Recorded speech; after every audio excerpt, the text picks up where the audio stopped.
AITA for canceling my girlfriend's deposit after her group chat revealed her true intentions?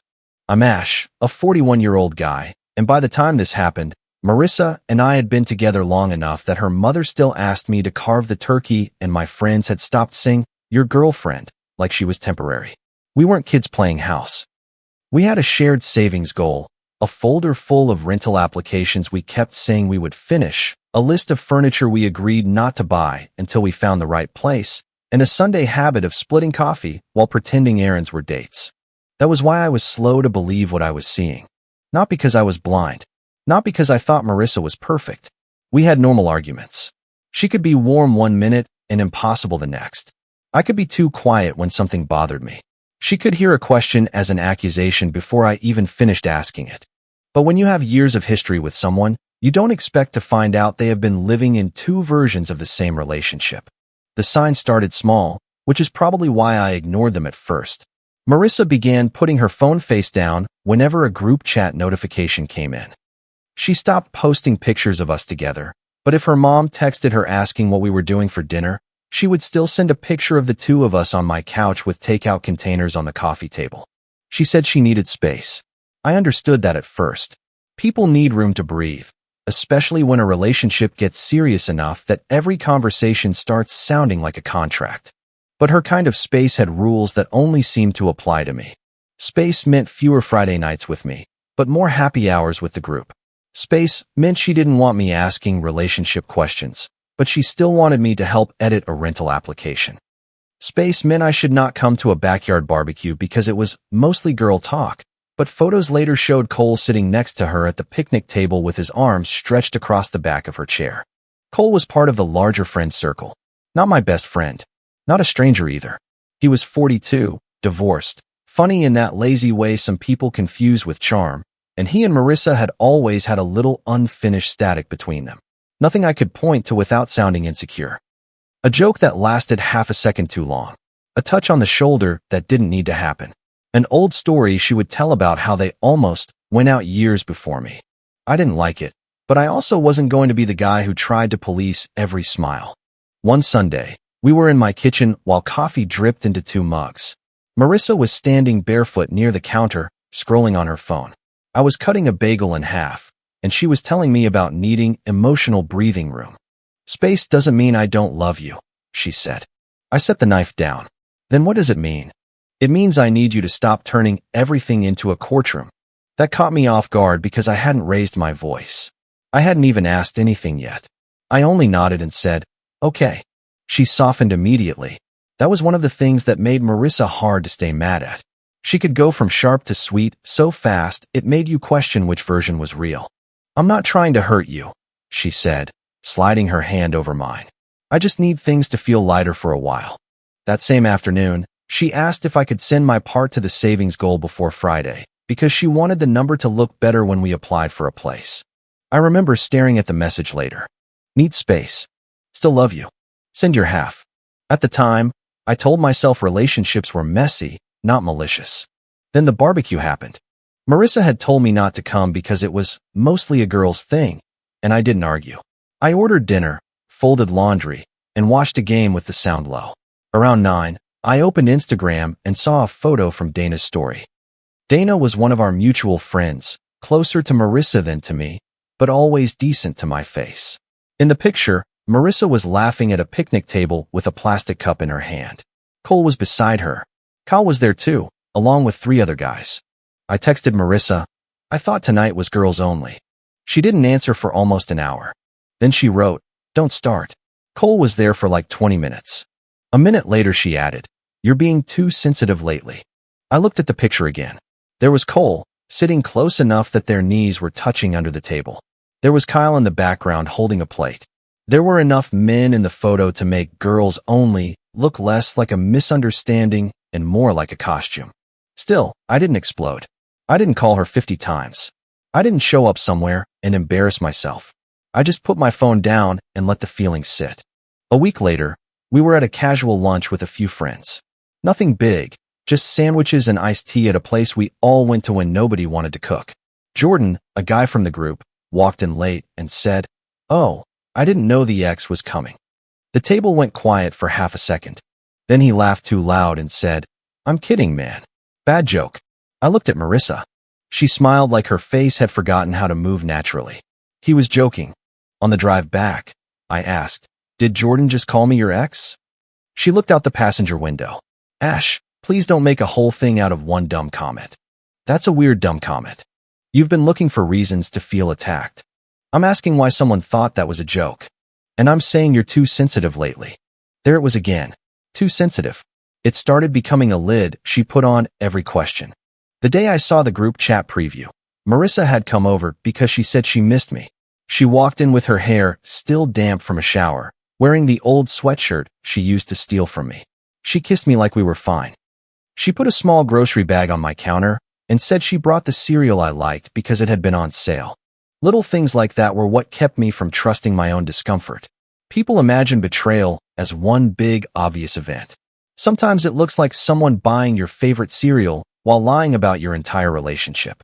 She was looking for her keys when her phone lit up on my kitchen counter. I was standing close enough to read the preview without touching it. Saturday crew.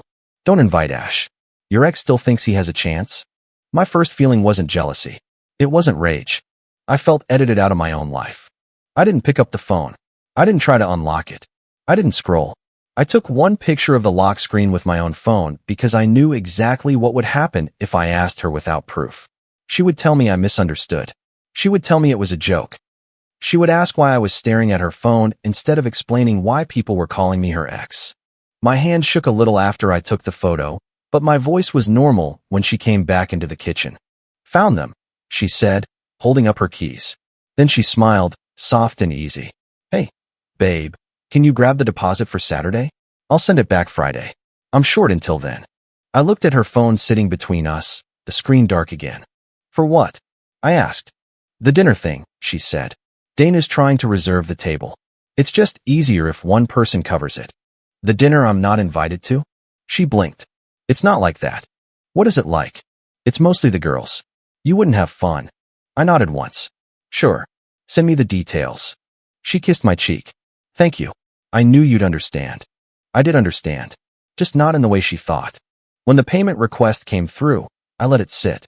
It was under my card, attached to a reservation deposit, and I had until midnight before it processed. Around 11, I canceled it. No speech. No warning. Just canceled. The next morning, Marissa texted, "Hey, did the deposit not go through?" I wrote back, "No." She replied, "Why?" I stared at the screen for a minute before answering. I'm not covering group events I'm not part of. The typing bubbles appeared, disappeared, appeared again. Finally, she wrote, "Wow. Okay. You're punishing me for needing space." "No," I wrote. "I'm respecting it." She didn't answer for 4 hours. That was the first time I felt something shift. Not in her. In me. After that, I started paying attention like I should have been doing all along. Not spying. Not stalking. Just looking at the relationship as if it belonged to someone else and asking what I would tell that person. Marissa would send me a heart emoji in the morning, then disappear all evening. She would tell me she didn't want pressure, then ask whether I had updated the rental folder. She would avoid talking about us, then ask me to pick up a medication refill for her mom because Elaine trusted me to get the right one. She would call me baby in private and act like I was a stray dog trying to follow her into public. A few days after the canceled deposit, Dana texted me, "Hey, I'm sorry about what happened tonight. I thought you already knew." I was sitting at my kitchen table with a cold cup of coffee next to my laptop. I read the message 3 times. I wrote, "Knew what?" She didn't answer right away. Then, "I don't want to be in the middle of this." I almost laughed. Not because it was funny, but because people always say that after they've already been standing right in the middle, holding a shovel. I wrote, "Dana, you texted me. Tell me what you meant." Another pause. "She made it sound like she told you," Dana wrote. "About the break." "What break?" The next message took almost 10 minutes. "I thought you and Marissa were taking space." "Like officially." "She said you were basically broken up." My body went still in that way it does when your brain gets information before your emotions can catch up. I typed, "Since when?" "End of March, I think. Maybe early April." "I'm sorry, Ash. I really thought you knew." "End of March." I opened my text thread with Marissa and scrolled back. End of March, she had sent me, "I love you, baby. I know things have been weird, but we're okay." That same week, she asked me to transfer money into the savings goal. 2 days later, she sent me links to couches and wrote, "Too big for now, but maybe for the future place?" I sent Dana a screenshot of the couch message and wrote, "Does this look broken up to you?" She responded with, "Oh my God." Then she sent me a screenshot from the group chat. "Marissa, I don't want him there. My ex still thinks we're together, and I'm trying to be nice. Cole, that dude needs to take the hint. Marissa, I know. I'm trying." There was a laughing emoji after it. That emoji bothered me more than I expected. Not because laughing emojis mean much by themselves, but because it was proof that she had made me into a joke and then smiled while other people laughed along. I sat there for a long time with my phone in my hand. That was the moment it stopped being messy and started being math. I began building the timeline. I took screenshots of texts from Marissa after the date. She had apparently told everyone we were on a break. "I love you. Can you come over? Can you send your half? My mom asked if you can help her with that shelf Saturday. Don't forget we said we'd look at those rental listings." I saved the Venmo requests and bank transfers. I downloaded receipts for reservation deposits and application fees that had my name on them. I took screenshots of the messages where she told me not to attend gatherings because they were girls only or not really your thing. Then saved photos where Cole and other men were clearly there. I saved the calendar invite for a future weekend trip she had asked me to hold open. I saved the Google Doc with the furniture list, still titled Ash plus Marissa Place Ideas, with her comments from 2 weeks after she had supposedly made me her ex. I didn't do it because I wanted to destroy her. I did it because she had already started destroying the truth, and I knew my memory would not be enough once she started crying. The next time Marissa came over, I had already taken my documented share out of the savings goal. It wasn't a formal joint bank account. It was a savings bucket we both contributed to, and every transfer had a note. I withdrew exactly what I had put in and left hers alone.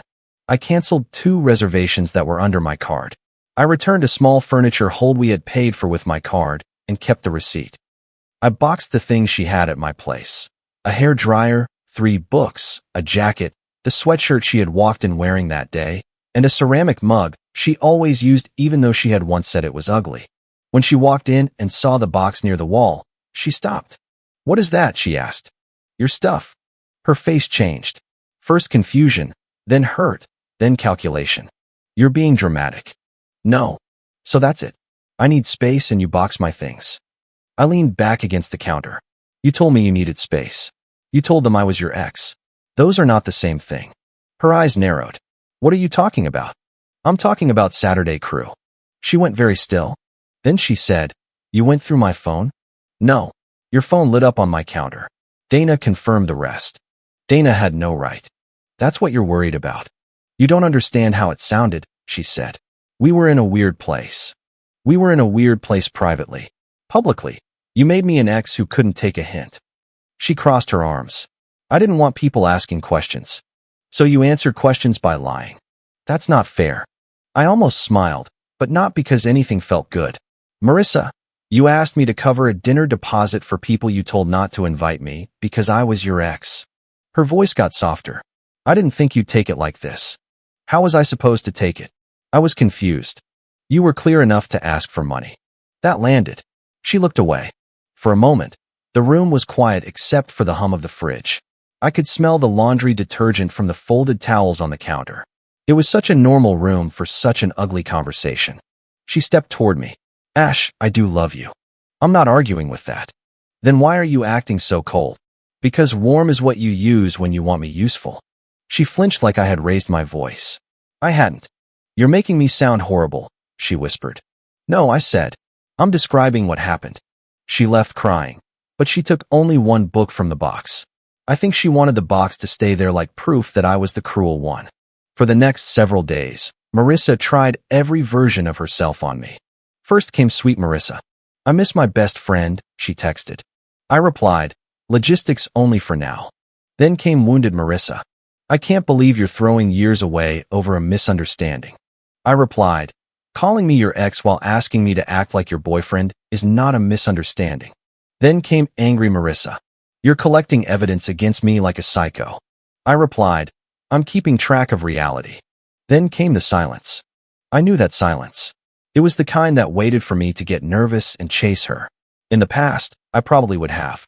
I would have sent a careful message asking if we could talk. I would have tried to make the tone softer so the truth didn't feel so sharp. This time, I let the silence stay silent. Kyle called me on a Thursday night. He was one of my older friends in the circle, direct without being dramatic. He had always avoided getting involved in couple issues, which is why his call surprised me. "You got a minute?" he asked. "Yeah. I'm going to ask this once because something's not adding up. Are you and Marissa broken up?" "We are now." "Now. That's the word doing the work." He sighed. "She told people you'd been broken up for weeks. She told me she loved me during those weeks." Another pause. "Were you still paying toward that plan?" he asked. "Yes." "Why?" "Because nobody told me I was an ex." Kyle muttered something under his breath. Then he said, "There's dinner Saturday. Same group. I think you should come." "I'm probably not welcome." "I'm inviting you." "Does Marissa know?" "She will." I looked at the folder on my table. Screenshots, receipts, dates. The math. Kyle said, "I don't want a scene." "Neither do I." "Then what do you want?" I said, "For my name to be in the room while people use it." He was quiet for a second, then said, "Fair." The dinner was at a casual restaurant with long wooden tables and shared appetizers, the kind of place where everyone pretends ordering fries for the table is a personality trait. I arrived 10 minutes late on purpose, not because I wanted an entrance, but because I wanted to see the room already formed without me. Marissa was sitting near the middle. Cole was beside her, not touching her, but close enough that he looked like he had chosen a side. Dana was across from them, staring at her water glass. Kyle sat at the end with his arms folded. When I walked up, Marissa's face did something I will never forget. For half a second, she looked scared. Then she rearranged it into hurt. "This is exactly what I was talking about," she said, loud enough for the table. "You can't just show up and make everyone uncomfortable." A couple people looked down at their menus. Someone reached for the spinach dip like it might rescue them. I pulled out the chair Kyle had saved. I was invited. Marissa let out a shaky laugh. "By who?" "Because you keep pulling people into this." Kyle said, "I invited him." That shifted the room slightly. Marissa looked at him like he had slapped her. "Seriously?" Kyle didn't blink. "Something's not adding up." Cole leaned back. "Man, I thought you two were done." "That's what she told everybody," Dana said softly. Marissa snapped her eyes to Dana. "Really?" Dana swallowed. "You did." Marissa looked around the table, then put one hand to her chest. "We were on a break. I was trying not to embarrass him. He's been intense, and I didn't want to make it worse." There it was. The same story, now performed live. I placed my phone on the table. "My name keeps getting used when I'm not here. Tonight I am." Marissa shook her head. "Ash, we've been over for weeks. I don't know why you keep doing this." A server appeared at the worst possible time and asked if anyone wanted another round. Nobody answered. He looked around, sensed the weather, and disappeared with the speed of a man who had seen enough relationship disasters to know when not to offer margaritas. I opened the first screenshot. "This is Wednesday morning," I said. "The week you told Dana we were basically broken up. You texted me, 'I love you, baby. We're okay.'" I slid the phone toward Kyle, not across the entire table like some courtroom exhibit, just enough for him to see. He read it, then looked at Marissa. I opened the next one. "This is Wednesday afternoon. Same day. Group chat. You call me your ex who still thinks we're together." Cole sat up. Marissa's voice went thin. "Why do you have that?" "Because Dana sent it after you made her part of it." Dana closed her eyes for a second. I opened another screenshot. "This is Thursday. You asked me to transfer my half into the savings goal for the place we were still supposedly planning." Kyle leaned closer. "Hold on. Are you saying these dates overlap?" "Yes." Marissa said, "That's not the full context." "Then add it," I said. She opened her mouth, then closed it. I went to the next screenshot. "This is the message where you told me not to come Friday because it was girls only." I swiped once. "This is the photo from Friday." Cole was in it, sitting next to her. Someone at the far end muttered, "Okay, wait, what?" Cole looked at the picture, then at Marissa. "You told him that was girls only?" Marissa's face flushed. "It basically was.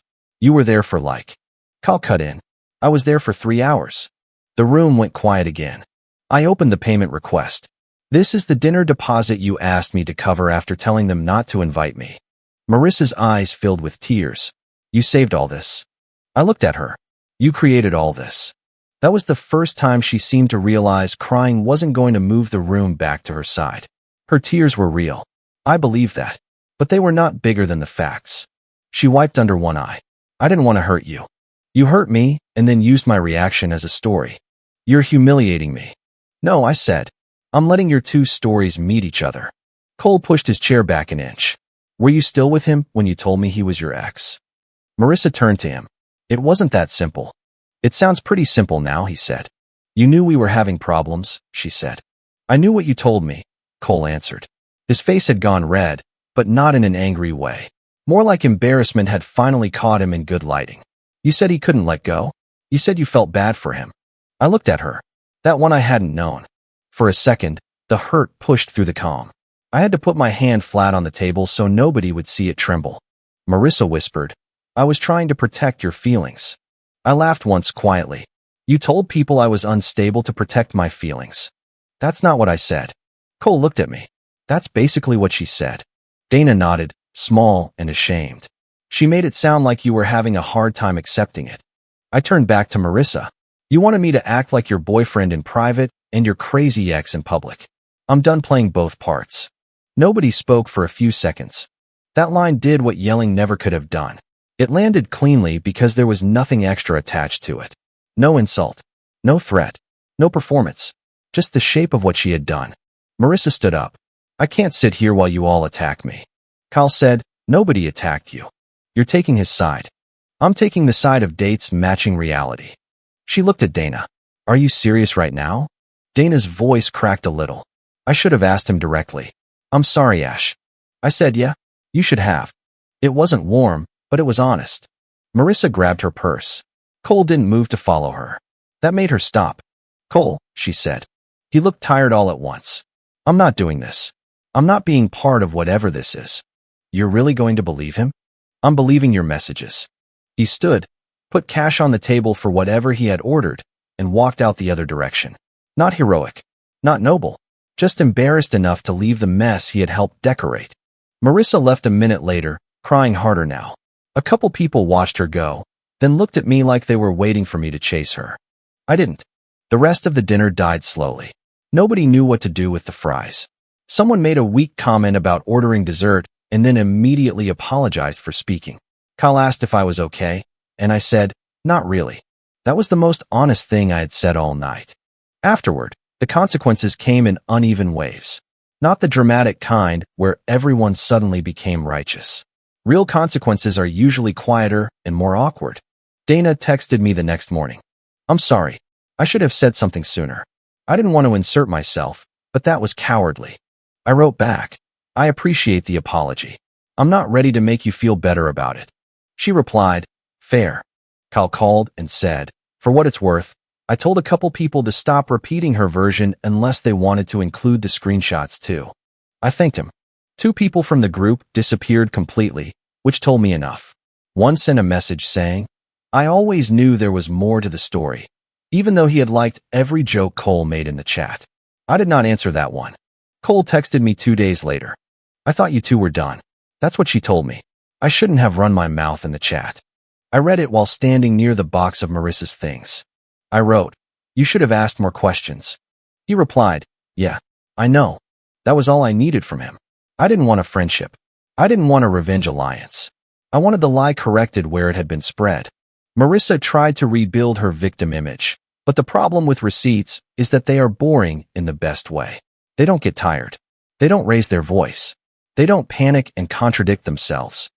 Every time she tried to say I had humiliated her, someone could ask, but did you send those messages? She hated that question. A week after the dinner, Elaine called me. I almost didn't answer. Marissa's mother had always been kind to me, but I didn't want to drag family into it. When I picked up, Elaine sounded older than usual. Ash, I'm sorry to bother you. You're not bothering me. I just wanted to ask something plainly. Were you and Marissa broken up when you helped me with those shelves? I closed my eyes. The shelf errand. Of course. No, I said. Not as far as I knew. And when she asked you to come by with the paperwork for that rental thing? No. Elaine was quiet. Then she said, she told me you two were working through a rough patch. She did not tell me she was telling other people you were her ex. I didn't know either. She exhaled slowly. If he was your ex, why was he still the person you called when you needed help? For a second I thought she was asking me. Then I realized she was repeating what she must have asked Marissa. I don't know what she said to that. I told her. Not much, Elaine said. I didn't feel happy hearing that. I thought I would. I thought knowing Marissa had to answer to her mother would feel like justice. Instead, it just felt sad and final. Elaine thanked me for everything I had done and told me she was sorry I had been put in that position. That apology meant more than I expected. The final text I sent Marissa was not long. Marissa, I'm not discussing this in circles. I withdrew my documented share from the savings goal, canceled the reservations under my card, and boxed your things for pickup. Anything else can be handled by text. Do not use me as your partner privately or your excuse publicly again. I'm done. She called 3 minutes later. I let it go to voicemail. Then she texted. I was confused. I looked at that message for a long time. Maybe she had been confused about what she wanted. Maybe she had wanted attention from Cole and security from me and sympathy from everyone. Maybe she had convinced herself that if she kept the stories separate, nobody would be hurt enough to count the dates. But she had not been confused when she asked me for money. She had not been confused when she told me not to show up. She had not been confused when she let people laugh at me. She had not been confused when she called me baby in the morning and her ex by afternoon. So I wrote back, logistics only, Marissa. She came by 2 days later to pick up her things. I set the box outside my door 5 minutes before she arrived. I watched from inside as she stood there, looking down at it like she expected the door to open and give her one more scene to control. My phone buzzed. Can we please talk like adults? I typed, everything that needs to be handled can be handled by text. She stood there another minute. Then she picked up the box and left. For a while after that, I kept expecting to feel some big, clean wave of relief. It didn't come like that. The hurt came in ordinary places. The second mug in my cabinet. The rental folder still sitting in my cloud drive. The cereal she bought on sale, unopened in my pantry. The empty space where her jacket used to hang. But there was also a steadiness I hadn't felt in months. No more guessing why people were awkward around me. No more being told I was sensitive for noticing obvious things. No more paying into a future with someone who was auditioning for sympathy in another room. I didn't post anything. I didn't send screenshots to people who weren't involved. I didn't try to make Marissa suffer beyond the truth reaching the same audience she had lied to. That was enough. Once people saw the timeline, she lost the thing she cared about most in that moment, control of the story. Some people still chose silence because admitting they were wrong would have cost them pride. Some apologized. Some avoided me. Kyle stayed solid. Dana and I became polite but distant. Cole stayed gone. And Marissa? She kept trying for a while. A late-night text. A voicemail where she cried and said she missed how safe I made her feel. A message that said, I hate that this is how you see me now. I almost answered that one. Then I remembered standing in my kitchen, reading the word X on her phone while she called me babe and asked me to cover a deposit. I deleted the draft. Silence is not weakness when you are using it to observe. But staying after the truth is clear is not loyalty. It is handing someone the pen after they already wrote you out of your own life. So I walked away with my money handled cleanly, my name corrected where it mattered, and my dignity still mine. If you liked it, don't forget to leave a comment and support the channel by subscribing. See you in the upcoming stories.